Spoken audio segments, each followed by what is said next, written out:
নমস্কার বন্ধুরা, দিয়াস কিচেনে আপনাদের সবাইকে স্বাগত। আশা করি সবাই ভালো আছেন। আজকে আরেকটি নতুন রেসিপি নিয়ে চলে এসেছি। এই রেসিপিটি শীত থাকতে থাকতে সবাই বাড়িতে বানিয়ে ফেলবেন। তো বেশি দেরি না করে চলুন আজকে ভিডিওটি শুরু করা যাক।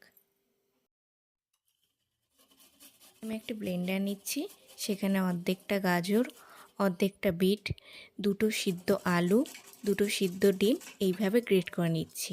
আপনারাও এইভাবে জিনিসগুলো সুন্দরভাবে গ্রেট করে নেবেন। দেখুন গ্রেট করা হয়ে গেছে। এবার এর মধ্যে কিছুটা ধনেপাতা কুচি, কিছুটা লঙ্কা কুচি আর কিছুটা লবণ দিয়ে এটা সুন্দরভাবে মেখে নিচ্ছি। এরপর সুন্দরভাবে মাখা হয়ে গেলে এটাকে আমি গোল গোল বলের আকারে শেপ দিচ্ছি। আপনারা আপনাদের ইচ্ছা মতো যে কোনো শেপ দিতে পারেন। কিছুটা বিস্কুট আমি এখানে আগে থেকেই গুঁড়িয়ে রেখে দিয়েছি।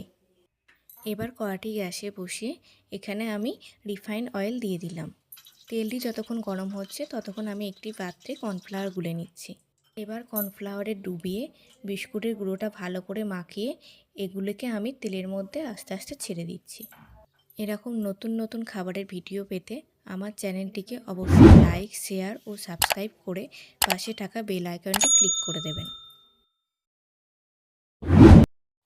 এবার এইরকমভাবে ভালো করে ভেজে নিলেই আজকের রেসিপি ডিমের ভেজিটেবল রেডি। আপনারাও এইভাবে বাড়িতে বানাবেন এবং কেমন হয়েছে সেটা অবশ্যই আমাকে কমেন্ট করে জানাবেন। সকলে ভালো থাকবেন। দেখা হচ্ছে পরের ভিডিওতে। ধন্যবাদ।